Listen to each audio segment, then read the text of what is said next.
A gente tem falado tanto de inteligência artificial e eu trouxe aqui uma provocação.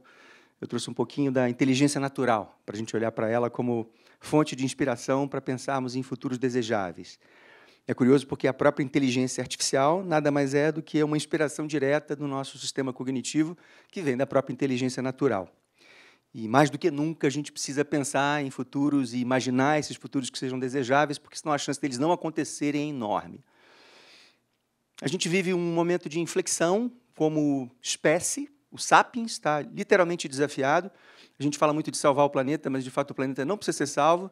Já aconteceram 5 grandes extinções aqui. Eu tenho a impressão que os criativos da natureza são meio adictos por criarem novas coisas. Então, acontece uma extinção, eles esfregam as mãos e comemoram, num certo sentido, a ideia de ter que criar tudo de novo. No fundo, quem está ameaçado é o Sapiens, que desenvolveu uma lógica de existência absolutamente insustentável, que está chegando nos seus limites. E a gente tem, para agravar essa situação toda, né, a gente está saindo de uma pandemia, a gente tem guerras acontecendo, no plural, absolutamente básicas, bárbaras e difíceis de entender. A gente tem as mudanças climáticas acelerando e mostrando os efeitos em, acho que, todas as áreas do planeta e algumas áreas da economia já sentindo com bastante contundência o que está por vir. A gente tem o capitalismo e a própria democracia em crise. Isso é uma coisa muito séria, porque são as bases do nosso sistema, especialmente o sistema ocidental, e eles estão desafiados a evoluírem, né? A democracia já não representa mais a vontade da maioria, as pessoas são manipuladas no momento em que estão votando, o capitalismo só aumentou a desigualdade nos últimos anos. A gente tem hoje o homem mais rico do mundo, é o Bernard Arnault, que é o dono do grupo LHVM, que é um grupo que vende produtos de luxo para 0,0001% da população. Então, parece até um argumento assim, de um roteiro de ficção científica distópica que o homem mais rico do mundo seja essa pessoa, no momento em que a gente vive tantas carências básicas no planeta. O Tom Zé tem essa frase que eu acho maravilhosa: quem não está confuso está mal informado. Tom Zé sempre na frente. A gente tem esse desafio evolutivo como espécie, e esse homo-consumos que nós nos transformamos é parte do problema. A gente vai ter que mudar essa lógica. Hoje a gente existe para consumir. A felicidade, em tese, é consequência do quanto a gente pode consumir. A gente não gosta de usar, inclusive, a palavra consumidor na nossa consultoria, porque a gente se refere às pessoas como consumidores, né? Consumidor classe AB, 1824. Consumidor classe BC, 2435.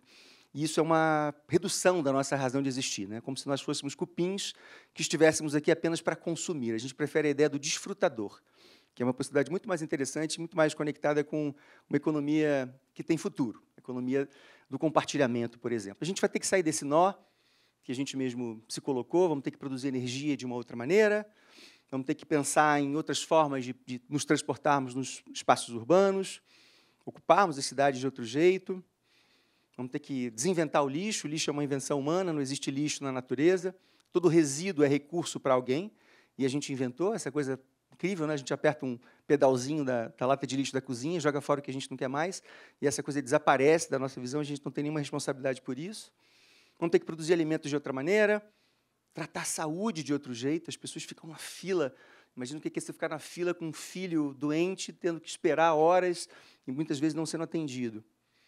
E agora temos esse mega desafio que ele dá com a inteligência artificial, que é uma ferramenta incrível, uma ferramenta genial, que certamente vai abrir muitas perspectivas para o nosso futuro, mas, ao mesmo tempo, uma super ameaça, porque é um tipo de tecnologia que tem a capacidade de se auto-incrementar sem a nossa participação. Isso é uma coisa que sem precedentes na história da humanidade. Então, basicamente, eu encaro esse conjunto de fatores como um grande desafio criativo. Basicamente, nós precisamos de ideias para tratarmos de tantos briefings simultâneos e absolutamente conectados, né, num desafio sistêmico. E aí, o curioso é que, quando a gente pensa nesse desafio criativo, você tem uma coisa que a gente precisa criar, que são os tais futuros desejáveis. E tem uma coisa que eu tenho pensado muito, eu adoro ficção científica, e a ficção científica sempre teve a capacidade de, uma certa maneira, antecipar o futuro. Ou seja, a gente imagina coisas, leva isso para filmes, para livros, para quadrinhos. Historicamente, as coisas que a gente imagina na ficção científica tendem a acontecer. Então, a gente vê lá o Flash Gordon falando no relógio de pulso, a gente vê os Jetsons voando num carrinho voador, a gente vê, enfim, muitas das coisas, o Júlio Verne prevendo a viagem à Lua, ou o Nautilus indo para as profundezas dos oceanos. Olha lá, os Jetsons. A gente até fez o carro voador da Embraer, a identidade do carro voador da Embraer já é uma realidade. Então, no fundo, se a gente não imagina coisas positivas, elas tendem a não acontecer. E aí que está o problema.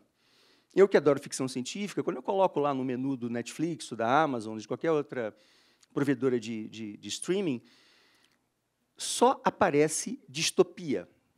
É o fim do mundo, é a invasão zumbi, é a aniquilação alienígena. Basicamente, 100%, acho que não, eu já procurei um bocado, não tem um conteúdo que seja positivo. Não sei quem viu The Last of Us, mas esse é um deles, né, que é um dos sinistros, e a coisa mais louca é que você começa, de fato, a perceber que esses futuros distópicos podem vir a acontecer. E é aí que entra a inteligência natural como uma fonte poderosa de inspiração para a gente tentar imaginar futuros possíveis e desejáveis. Essa ciência chamada biomimética, na época que eu comecei a estudar, 35 anos atrás, chamava-se biônica, ainda não existia a expressão biomimética, que foi cunhada em 97 pela Janine Benyus. É uma ciência que está aí olhando para a natureza como fonte de inspiração criativa, porque a natureza está aí há 3,8 bilhões de anos desenvolvendo soluções para problemas muito semelhantes aos nossos. São mais de 15 milhões de espécies resolvendo problemas básicos, estruturais, e eu brinco que com uma grande vantagem, porque todo esse conhecimento é completamente open source, porque Deus não cobra direito autoral. Então, a gente pode ir lá, se apropriar das ideias, ele festeja, porque essas ideias vêm completas, vêm sustentáveis, vêm gerando valor compartilhado, fechando ciclos, com a lógica da interdependência, cada solução está relacionada ao todo do qual ele faz parte. E, basicamente, a gente entende, tem que olhar para a natureza como fonte de inspiração, porque nós, definitivamente, não somos os primeiros a termos que lidar com superpopulação, ou ter que pensar num planejamento urbano complexo. Imaginem o que é uma colmeia na hora do rush. Não somos os primeiros a ter que desenhar um grande servidor para armazenar informações. O cérebro humano é disparado, o computador mais poderoso que já foi inventado. Os primeiros a ter que captar energia de uma forma otimizada, lidar com resíduos. E, acima de tudo, não somos os primeiros a termos que inovar, ou seja, respondermos a um desafio criativo para seguirmos evoluindo. A natureza vem fazendo isso há bilhões de anos, 3,8 bilhões de anos. E a inovação é uma coisa que eu gosto de desmistificar, porque se a gente tem um desafio criativo, a gente vai ter que ter mais gente inovando, a gente vai ter que ter mais ideias sendo colocadas na roda. E eu gosto de imaginar um sapiens, lá, uns 70 mil anos atrás, um primo nosso, andando numa savana africana, e vendo um grupo de outros sapiens tentando abrir um fruto com um pedaço de madeira. Aí ele caminha mais 500 metros e vê um outro grupo de sapiens tentando fazer a mesma coisa com uma pedra afiada. E se esse cara foi um designer, e aí eu gosto de puxar a sardinha para o nosso lado, ele sacou do bolso da tanga dele uma tirinha de couro e amarrou essa pedra nesse pedaço de madeira e inventou uma ferramenta tão poderosa que continua presente na caixa de ferramentas da Estação Espacial 70 mil anos depois. Imaginem isso. E, basicamente, o que ele fez foi conectar duas coisas que já existiam com a mesma função, mas aquela conexão fez toda a diferença, essa ferramenta ficou poderosa dessa forma. Imaginem hoje o nosso computadorzinho que está sei lá, nas mochilas de vocês durar 70 mil anos. Imaginem essa potência dessa ideia. É simplesmente uma ideia que responde a uma conexão, a capacidade de observar o entorno, e aí isso a gente comprometeu muito quando a gente fica andando, né, pelas cidades com um telefone celular na mão, andando de bicicleta, andando de skate com o celular na mão. Você não tem presença, e se você não tem presença, você não observa o entorno, você diminui a sua capacidade de inovar. Essa é a primeira competência. A segunda é a capacidade de estabelecer as conexões. Então, basicamente, para inovar, você precisa ter essas duas competências. A gente vai ter que inovar muito, porque a gente vai ter que migrar de uma economia que hoje é divisiva e degenerativa por definição, foi assim que a gente se colocou, foi isso que a gente trouxe para o planeta como um todo, e vamos ter que evoluir de qualquer maneira para uma economia que deve ser distributiva e regenerativa por concepção. É uma mudança radical de paradigma que vai dar muito trabalho, mas que eu ainda continuo acreditando, eu sou um cara otimista, e eu acho, assim, já há muito tempo que eu penso dessa forma, que diante desse mega desafio criativo, desse desafio evolutivo, desse desafio estrutural, estratégico, existe uma instituição que tem um poder enorme de ajudar na construção, de participarem de uma forma protagonista, de uma forma muito relevante na construção desse futuro, que são as empresas. Se a gente for pensar, são as empresas que constroem a nossa realidade. São nos laboratórios das empresas que estão os cérebros mais privilegiados, né, que têm a maior capacidade de investimento em novas soluções e novas estruturas. E aí eu gosto de brincar, assim, de provocar, que eu torço para que o caminho evolutivo dessas empresas, numa direção onde elas são protagonistas na construção de um futuro desejável, não acontecerá se esse futuro for verde. Porque um futuro verde é um futuro que você sai dessa situação, desse contexto de diversidade, de riqueza, para um contexto de monocromia. E a natureza detesta baixa diversidade. A natureza detesta a ideia de um futuro verde, eu tenho certeza. A natureza adora a diversidade, porque diversidade é sinônimo de resiliência para qualquer ecossistema. Quanto mais diverso, mais resiliente, mais forte, mais rico. Então, dentro dessa lógica das empresas se transformando em empresas verdes, imitando a Natura, Ben & Jerry, a Patagônia, elas tentam preencher esse formulário, abrem uma fundação com o nome da família para tentar limpar um pouco o karma, a barra da família.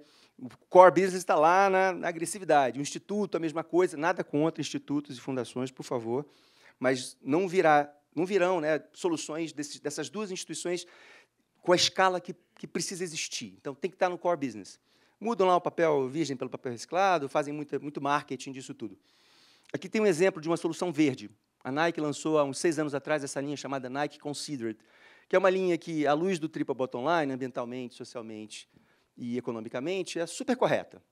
Mas foi um fracasso absoluto, porque isso aqui não é Nike. Falta exatamente a dimensão do DNA dessa marca. Você não tem conexão emocional. E as pessoas chamavam de Air Hobbit. O tênis ficou 6 meses nas prateleiras e saiu. Então, não basta ter uma solução verde. Então, o que a gente diz é que você não pode imaginar que a gente vai conseguir mudar o comportamento das pessoas com soluções ecochatas, de baixo impacto ambiental e baixo impacto sensorial. A gente precisa de soluções ecossexy, que são baixo impacto ambiental e alto impacto sensorial. Esse é um carro elétrico da Tesla, não é à toa que hoje a Tesla vale mais do que todas as outras montadoras juntas, porque ela ofereceu exatamente isso, uma solução ecossexy. Antes dela, os carros elétricos tinham essa carinha aqui, ó, super ecochatos, assim, os códigos, os clichês desse mundo verde, desse mundo que as pessoas não querem se conectar. A natureza é multicolor e o que a gente acredita é que as marcas vão ter que, cada uma delas, encontrar a sua própria cor para participarem de uma maneira protagonista, de uma maneira própria, sustentável, individual, com a construção desse futuro. E a gente chama esse lugar de potência, que vale para uma marca e que vale para o indivíduo. E aí a gente tem um desafio que é complementar a esse desafio inteiro de construir uma nova realidade, que é engajar as pessoas para que elas participem da construção desse futuro. A gente tem que provocar as pessoas a terem outros comportamentos. A gente vai ter que ser mais sustentável, a gente vai ter que entender que a gente vai ter que desfrutar mais do que consumir. Como é que a gente convida as pessoas a se envolverem, se engajarem nas causas que são as causas ambientais tão importantes? De um modo geral, a gente usa esse tipo de estratégia aqui, ó. Ecochatice absoluto. O cachorrinho deprimido ali naquela casinha de Tetra Pak, ou uma jardineira de croque, ninguém merece. Ou então as ONGs usam esse tipo de imagem, a tartaruga com plástico na boca, com canudo atravessado no nariz, esse tipo de imagem, ou essa. E eu chamo isso de ecoterrorismo.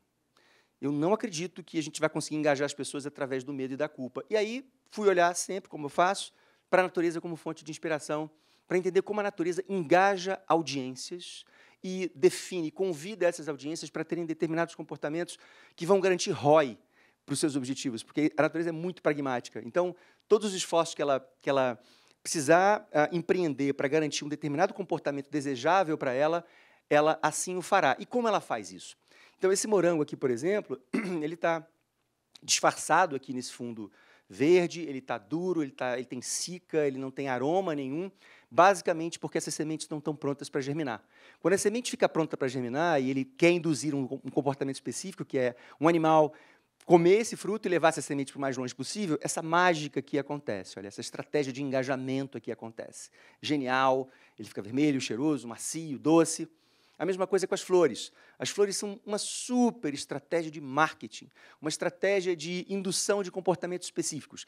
Insetos e pássaros vão lá, se lambuzam com pólen e levam a informação genética para outras flores. Em troca, recebem um néctar. E é incrivelmente fundamentado em BI, né? Ou seja, se você é um pássaro, a flor vai ser super, e a flor tem interesse em te atrair enquanto cliente, a flor vai ser super colorida, mas não vai ter cheiro, porque os pássaros não sentem cheiro de um modo geral. Se você é um inseto, é ao contrário. A flor é super aromática, mas não precisa ter cor, porque a natureza não gasta uma grama colocando um atributo que o cliente não valoriza. Então, é incrivelmente eficiente, efetivo. Então, basicamente, a natureza engaja através do design, do desejo. E aqui, quando a gente olha para esses filhotinhos, do mesmo jeito, vocês acham que eles são fofinhos assim à toa? Olha essa foquinha, que coisinha mais linda, né? Eles são fofinhos assim, gente, porque quando o seu filho esperneia no shopping querendo uma coisa que você não quer dar, para você não ir lá e apertar o pescocinho delas, a natureza teve que inventar uma estratégia para que você cuidasse deles. E aí, eles são fofos, por conta disso. Basicamente, o que a gente entende é que a natureza engaja através do desejo, a natureza engaja através do design. Esse é o verdadeiro engajamento orgânico.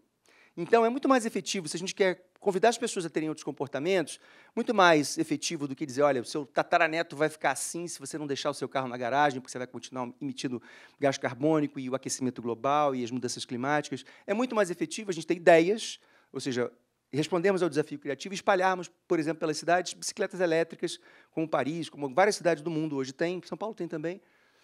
Isso é muito mais efetivo para eu deixar meu carro em casa e poder usar bicicletas, por exemplo, nas cidades. Ou, ao invés de ficar mostrando os pássaros cheios de plástico no estômago, desenvolver produtos que tirem o plástico do oceano. Ou, então, ao invés de ficar mostrando as pessoas no meio do lixo, das embalagens, de fato, colocarmos energia, capacidade criativa, investimento para desenharmos estratégias como essa Loop, por exemplo, que retira o plástico da natureza, as embalagens descartáveis e propõe embalagens que sejam reutilizáveis. Então, basicamente, último slide, a gente tem que migrar de um lugar verde para um lugar multicolor, a gente tem que parar de falar de culpa e passar a falar de interesse, sair da imposição para o convite, da rejeição para o desejo, do medo para a atração, do não para o sim, do eco-chato para o eco-sexy. E eu adoro essa frase aqui para encerrar, que é: torne o futuro tão irresistível que ele se torne inevitável. Muito obrigado.